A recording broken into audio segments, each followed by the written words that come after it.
మహాసంకల్పం YouTube channel ప్రేక్షకులకు స్వాగతం సుస్వాగతం.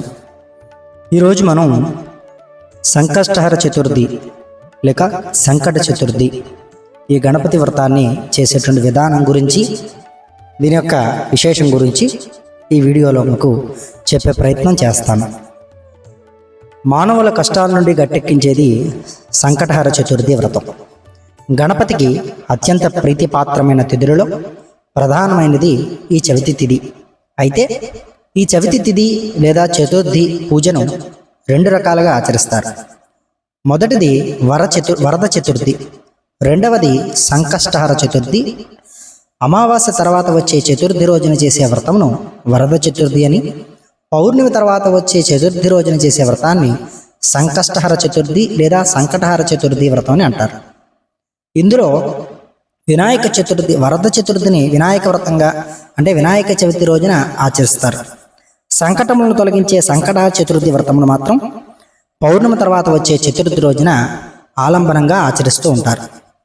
ఒకవేళ సంకష్టహర చతుర్థి వ్రతం మంగళవారం కాని వస్తే దానిని అంగారక చతుర్థి అని కూడా అంటారు.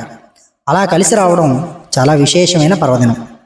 అంగారక చతుర్థి నాడు సంకటహర చతుర్థి వ్రతం ఆచరించడం వల్ల జాతకములోని కుజదోష సమస్యలు తొలగడంతో పాటుగా చేసే పనులలో సంకటములన్నీ తొలగి సఫలత చేకూరునని ప్రతీతి. అయితే ప్రతి మాసం కృష్ణపక్షంలో అనగా పౌర్ణమి తర్వాత 3-4 రోజుల్లో చవితి వస్తుంది. ప్రదోషకాల సమయానికి సూర్యాస్తమయ సమయంలో చవితి ఎప్పుడు ఉంటుందో ఆ రోజున సంకష్టహర చవితిగా పరిగణించాలి. అయితే 2 రోజులు ప్రదోష సమయంలో చవితి ఉండడం సాధారణంగా జరగదు. ఒకవేళ ఎప్పుడైనా అలా జరిగితే 2వ రోజున సంకష్టహర చవితిగా గమనించాలి. ఈ సంకష్టహర చతుర్థి వ్రత విధానం గురించి మనం తెలుసుకుందాం.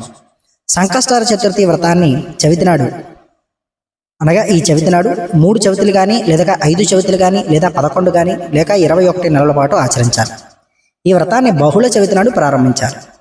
వ్రతారచరణ చేసేటువంటి రోజున ప్రాతకాలం నందే సూర్యోదయానికి ముందుగా నిద్రలేచి తలస్నానం చేసి ఆ తర్వాత గణపతిని పూజించాలి.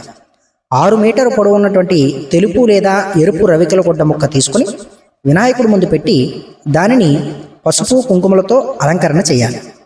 మనస్సులోని కోరికను తలుచుకొని 3 గుప్పిళ్ల బియ్యాన్ని గుడ్డలో వేసిన తర్వాత తమలపాకులో 2 ఎండు ఖర్జూరాలు 2 వక్కలు దక్షిణా పెట్టి మనసులోని కోరికను మరొకసారి తలుచుకుని ఆ యొక్క వస్త్రాన్ని మూట కట్టాలి. సంకటనాశన గణేష స్తోత్రం, సంకటహర చతుర్థి వ్రత కథను చదువుకోవాలి. ఆ మూటను స్వామి ముందు పెట్టి ధూపం వెలిగించి కొబ్బరికాయ లేదా పళ్ళు స్వామికి నివేదించాలి. తదుపరి గణపతి ఆలయానికి వెళ్ళి 3 లేక 11 లేక 21 ప్రదక్షిణలు చేయాలి. శక్తి అనుసారం గరిక పూజను కానీ గణపతి హోమమును కానీ చేయించుకోవచ్చును. సూర్యాస్తమ సమయం వరకు కూడా పూజ చేసిన వినాయకుడిని కదపరాదు. సూర్యుడు అస్తమించిన తర్వాత స్నానం చేసి దీపం వెలిగించి తిరిగి వినాయకుడికి లఘువుగా పూజా కార్యక్రమం చేయాలి. నియమం పూర్తయిన తర్వాత వినాయకుడికి కట్టిన ముడుపు బియ్యంలో పొంగలి చేసి స్వామికి నివేదించి ఆ సాయంత్రం తినాలి. సంకటహర చతుర్థి వినాయక వ్రత కథ గురించి మనం ఇందులో ఈ రోజున చెప్పుకుందాం. ఒకానొక నాడు ఇంద్రుడు తన విమానంలో భృగుండి అనే వినాయకుడి యొక్క గొప్ప భక్తుడు పేరు అనే ఋషి దగ్గర నుంచి ఇంద్రలోకానికి తిరిగి వెళ్తుండగా ఘరసేనుడు అనే రాజు రాజ్యం దాటే సమయంలో అనేక పాపములు చేసిన ఒకానొక వ్యక్తి ఆకాశంలో పయనించే ఆ విమానంపై దృష్టి సారించాడు. అతని దృష్టి సోకగానే ఆ విమానం చెటుక్కున భూమిపై అర్ధాంతరంగా ఆగిపోవడం జరిగింది.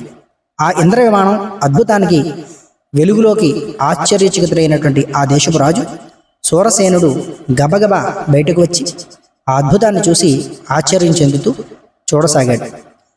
అక్కడ ఇంద్రుణ్ణి చూసి ఎంతో సంతోషానికి లోనైన మహారాజు ఆనందంతో నమస్కరించారు. ఇంద్రునితో అక్కడ విమానం ఎందుకు ఆపినారో కారణం అడిగాడు.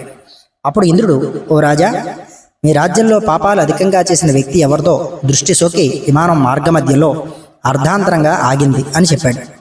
అప్పుడు ఆ రాజు, అయ్యా, మళ్ళీ ఆగిపోయిన విమానం ఎలా బయలుదేరుతుంది అని అడిగాడు వినయంగా. అప్పుడు ఇంద్రుడు, ఇవాళ పంచమి, నిన్న చతుర్థి, నిన్నటి రోజున ఎవరైతే ఉపవాసం చేశారో వారి యొక్క పుణ్యఫలాన్ని నాకు ఇస్తే నా విమానం తిరిగి బయలుదేరుతుంది అని చెప్పాడు. సైనికులంతా కలిసి రాజ్యం అంతా తిరిగారు. అన్వేషిస్తూ ఒకరైనా నిన్నటి రోజున ఉపవాసం చేసిన వారు కనబడకపోతారా అని. కానీ దురదృష్టవశాత్తు అలా ఎవరూ దొరకలేదు. అదే సమయంలో కొందరు సైనికుల దృష్టిలో ఒక గణేష్ దూత వచ్చి మరణించిన స్త్రీ మృతదేహాన్ని తీసుకెళ్లడం కనిపించింది. సైనికులు వెంటనే ఎంతో పాపాత్మురాలైన ఆ స్త్రీకి ఎందుకు గణేష్ లోకానికి తీసుకెళ్తున్నారని ప్రశ్నించారు. దానికి గణేష్ దూత, నిన్నంతా ఈ స్త్రీ ఉపవాసం ఉంది, తెలియకుండానే ఏమీ తినలేదు. చంద్రోదయం తర్వాత లేచి కొంత తింది. రాత్రంతా నిద్రించి చంద్రోదయ సమయాన నిద్రలేచి కొంత తినడం వల్ల ఆమెకి తెలియకుండానే సంకష్ట చతుర్థి వ్రతం చేసింది. ఈరోజు మరణించింది అని చెప్పాడు. అంతేకాక ఎవరైనా తమ జీవితకాలంలో ఒక్కసారైనా ఈ వ్రతం చేస్తే వారు గణేష్ లోకానికి కానీ స్వనంద లోకానికి కానీ చేరుకోవడం మరణానంతరం తథ్యం అని చెప్పాడు. గణేషుని దూతను అప్పుడు సైనికులు ఎంతో బతిమాలాడు. ఆ స్త్రీ మృతదేహాన్ని తనకిమ్మని, అలా చేస్తే విమానం తిరిగి బయలుదేరుతుందని ఎంతో చెప్పారు. ఆమె పుణ్యఫలాన్ని వారికి ఇవ్వడానికి గణేష్ దూత అంగీకరించనే లేదు. ఆమె దేహంపై నుండి వీచిన గాలి ఆ విమానం ఆగిపోయిన చోట చేరి విస్ఫోటనం కలిగించింది. మృతదేహం పుణ్యఫలం పొందినది కావడం వల్ల ఆ దేహాన్ని తాకిన గాలి సైతం పుణ్యం పొందింది. దానివల్ల ఇంద్రుడి విమానం బయలుదేరిందని చెప్పొచ్చు. ఈ కథ సంకష్టహర చవితి ప్రాముఖ్యత, ఆధ్యాత్మిక విలువలతో కూడిన సంకష్ట చవితి ఉపవాసం మొదలైన విషయాలు తెలుపుతోంది. వినాయకుని భక్తులందరూ కూడా దృష్టిలోనూ ఈ వ్రతం చేయడం వలన చాలా పుణ్యం పొందుతారని భావన. ఈ వ్రత మహత్యం వలన ఈ వ్రతం ఆచరించిన వారు ఎవరైనా గణేశుని లోకానికి లేదా స్వనంద లోకానికి వెళతారని, అక్కడ భగవంతుని ఆశీస్సుల వల్ల ఎంతో ఆనందాన్ని అనుభవిస్తారని అంటూ ఉంటారు. ఈ పూజా కార్యక్రమాన్ని ప్రతి సంకష్టహర చతుర్థి నాడు చేసుకున్నట్లయితే విశేషమైనటువంటి ఫలితాన్ని పొందుతారు. ఆ గణపతి ఆశీస్సులు మీ అందరికీ కూడా ఖచ్చితంగా కలుగుతాయి. ఈ యొక్క సమాచారాన్ని 10 మందికి అందజేయండి.